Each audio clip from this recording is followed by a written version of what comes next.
Hey there, it's Angela, and I'm so glad you found your way here to architecting. Creative careers can be stressful, and it's hard to be vulnerable, but this is your landing pad for raw honesty. I'll help you get clarity, reconnect with your passion, and have the career of your dreams. If you're ready to make a difference, have an impact, and say bye-bye to burnout, stick with me, and let's get architecting. Hey Bright Lights, it's Angela and welcome back to Architecting. And I want to remind you, today is your starting line. It doesn't matter what happened to you yesterday. Collectively, the good things and the bad things that are part of your past have shaped a perspective. But your challenge today and every day is to say, how do I take this further? How do I evolve somewhere else? That can be both comforting and terrifying, right? You have a permission slip not to get stuck in the past. Even if you have accomplished a lot of things, sometimes our accomplishments can start to pigeonhole us, i.e. getting really good at things that turns out we don't really love doing. Or having people form an impression of you and a very limited definition of you based on an achievement when you really are so much more than that. Or maybe you've changed, your interests have shifted. It can feel like a relief. Maybe you had a failure, aka a learning experience, and you're ready to move beyond that. And now you can stop feeling defined by those past limitations or mistakes or things you might have done and said that you regret. Okay, cool. If we get to say every day we start at zero, that 0 point where all things are possible, where the past isn't weighing us down, and the future isn't creating anxiety for us, we're just in the present, just in the now. That means that we have to give ourselves permission to be vulnerable and to be authentic. Which brings me to what I really wanted to dig into today, the cringe. The cringe is our worst enemy. We fear the cringe and it prevents us from doing and saying things. I have seen colleagues sit in a meeting, blending into the background, only speaking if they are asked a question, only saying something if maybe they're presenting, but not really engaging in dialogue because they want to hang back. They're worried about saying the wrong thing or putting out an opinion that might ruffle some feathers maybe. I've also seen people so in their heads about something they did or said and their perception of how other people reacted to it, that they're in this whole anger, guilt, and shame spiral and feeling horrible about themselves and going, oh my God, this was so dumb. Either way, the cringe holds you back. And today I want to invite you to embrace it. One thing I have learned in my experiences with cringe is that it's an invitation to reflect on how you could do better and be better, not a reflection of a blunder. And if you are an extreme introvert like me, you probably feel a little bit uncomfortable when you have to engage people. So I have no problem at all getting up and presenting something, speaking in public, doing things like this podcast, but get me into the realm of a conversation. And now I am constantly worried about, am I reading the room the right way? And afterwards, I'll think, oh, I should have remembered to ask about this or that, congratulate that person on something. Maybe I talked too much, or maybe I offended that person, right? And it's really easy to feel embarrassed that you didn't do or say the right thing. I'll kick myself for not explaining myself better when I had a window of opportunity to share something in a conversation. I'll worry that I sounded too defensive when I explained the logic behind a decision we made on a project and somebody questions it. It's all this narrative in my head. And I'm sure you also are dealing with these things, which is why I share and I embrace my cringe. I'm not afraid to say that I go through this stuff. And what I've come to realize and work more and more, and it is a work in progress, life is messy. And anyone who tries to tell you otherwise is lying. You can present a very polished facade to the world, but behind that is an imperfect human being. And as we are bombarded more and more and more in the world with information, bullshit meters have gotten a lot more finely calibrated.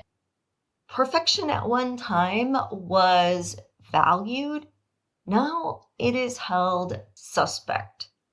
Now there is a sense of what are you hiding if you're too perfect? What are you hiding if you don't bring up limitations, doubts, and fears? What are you hiding if you cannot be vulnerable? When I catch myself in that loop of anger, guilt, and shame, there's a couple things I do that I wanted to share with you because I think it's a very valuable way to get more comfortable being vulnerable, being authentic, and really sharing who you are with the world. If you're in the architecting community and you found your way to this podcast, you know that you're meant to do big things in the world. And we don't do big things hiding our light under a bushel basket. We do great things by going out there and taking action. And when we take action, we're not always going to take the right action, but we can course correct. When we say to others, come with me, we don't have to have all the answers.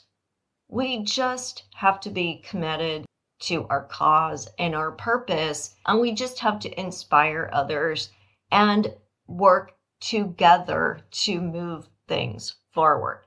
When you look at it that way, the pressure's off, right? I don't have to be perfect. I don't have to have all the answers. I just have to share from the heart what I care about, why I'm doing what I'm doing, and know that I'm not for everyone. Not everybody that hears what I have to say is going to agree with me. Not everybody who interacts with me is going to like me. Maybe they just don't like who I am. My personality rubs them the wrong way. Maybe they don't like the message I'm delivering. Maybe they just don't like my style of communication. This is why we don't need to be afraid to share what we're doing in the world. We don't need to say, well, somebody else is already doing it. What they're doing, what they're saying may not be resonating with the people that you could resonate if you did it and you said it. This is why we can't feel bad about the criticism that we might have or the lack of resonance we might have with some people. That can't hold us back. That can't be the cringe. Look at it the way that you would look at a movie review, right? There's always going to be critics. There are people that are going to love the movie and be a total stan for it. And there are people that are going to hate it and pick it apart and criticize everything about it.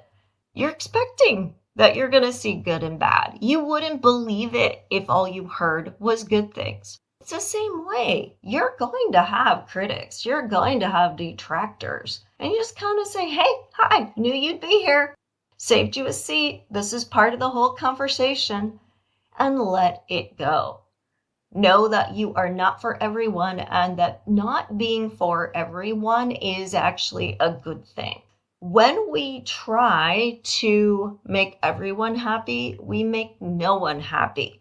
We become so deluded that there's nothing about us that resonates or sticks. So we can't really inspire anybody. All we can really be then is adequate. And adequate doesn't change the world. Let go of the detractors. if you're also feeling cringed about I should have said, or I shouldn't have said, or maybe I could have done that different. The valuable self-awareness that you are gaining. You wouldn't be able to have that insight if you hadn't been doing work on yourself in that area. For example, if you are working to read the room better and be more emotionally intelligent and empathetic, now there's things you're going to notice about the way you interact with others that you just wouldn't have even had on your radar before.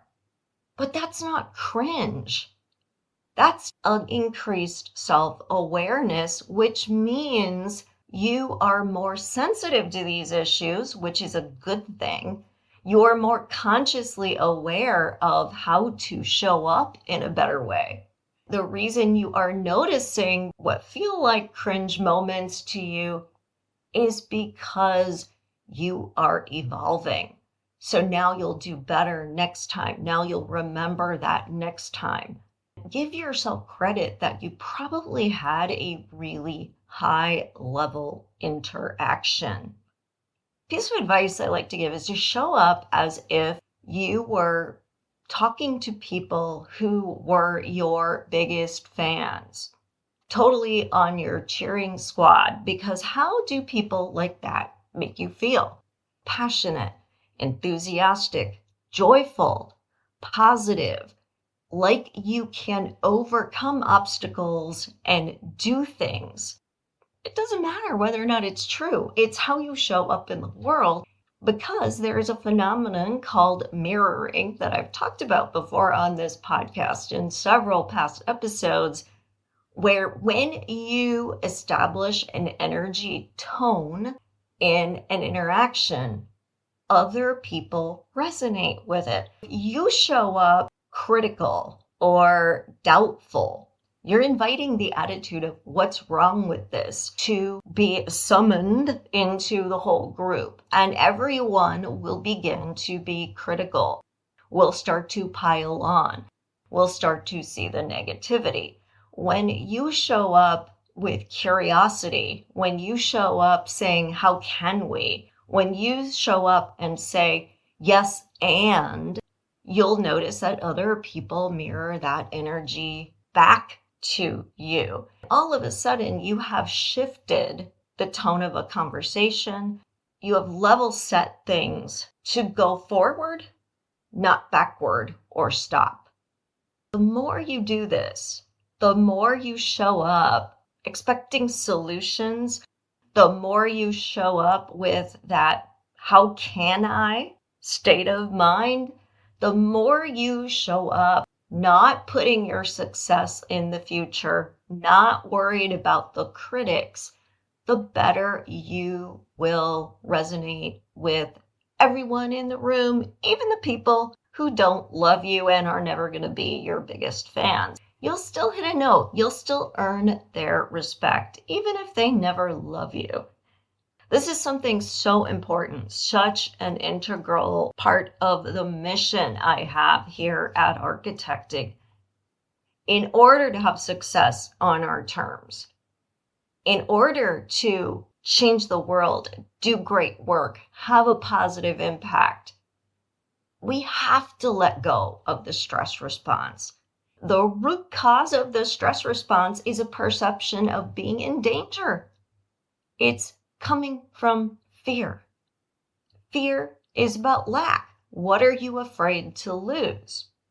That gets linked to the anger, guilt, and shame spiral. Keeps you in fear because you're mad at somebody for a perceived or actual transgression. You're feeling guilty about what you did or didn't do based on some supposed set of rules that doesn't really exist, or you're making yourself wrong and being in shame. Anger, guilt, and shame are not wrong or bad. All emotions have value.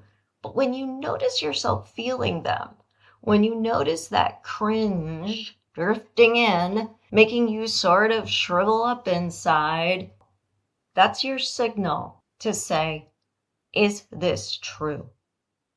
What is the real underlying fear that's triggering this response? And how can I move past that?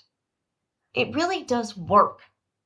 I've had experiences recently where I've talked to people or I've given a presentation, and afterward, I'm only thinking about points I didn't make, things I could have said better, not sure if it was powerful enough.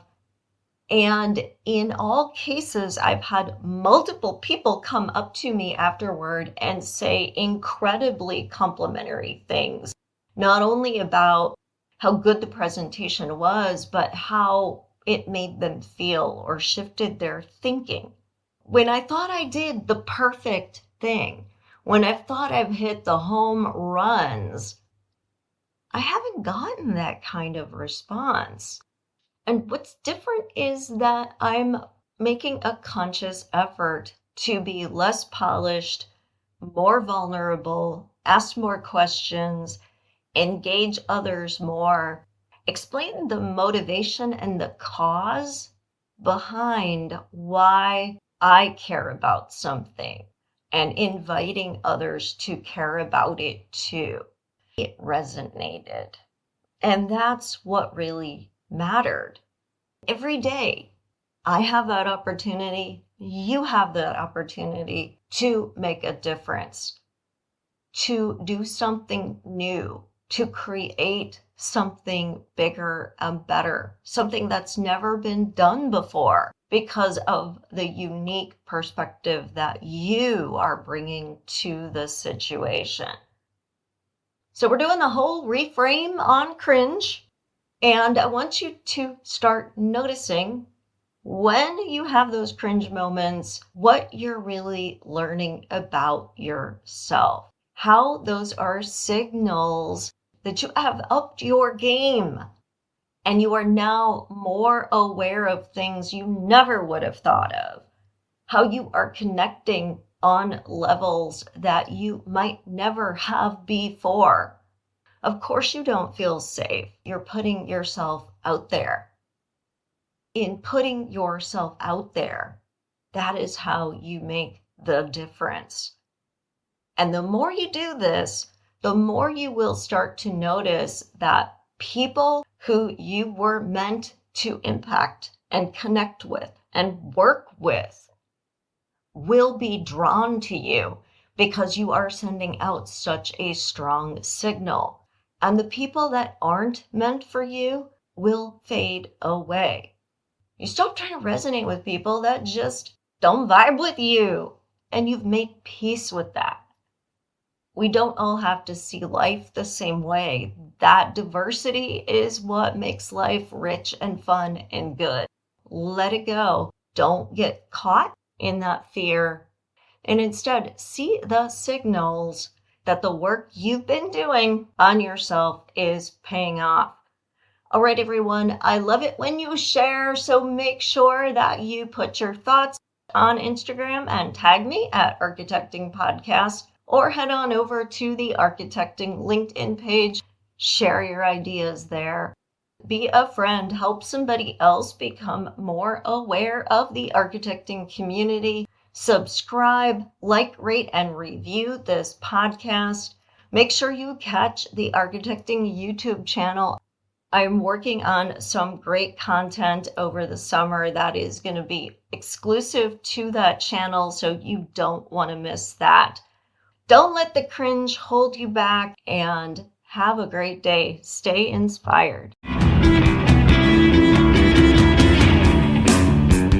Thanks for listening. If you want even more content, head on over to architectingpodcast.com and subscribe to my newsletter and get some great free downloads while you're there. Be sure to follow me on social media. On Instagram at Architecting Podcast, Facebook and LinkedIn pages are Architecting, and the YouTube channel Architecting Podcast. Stay inspired.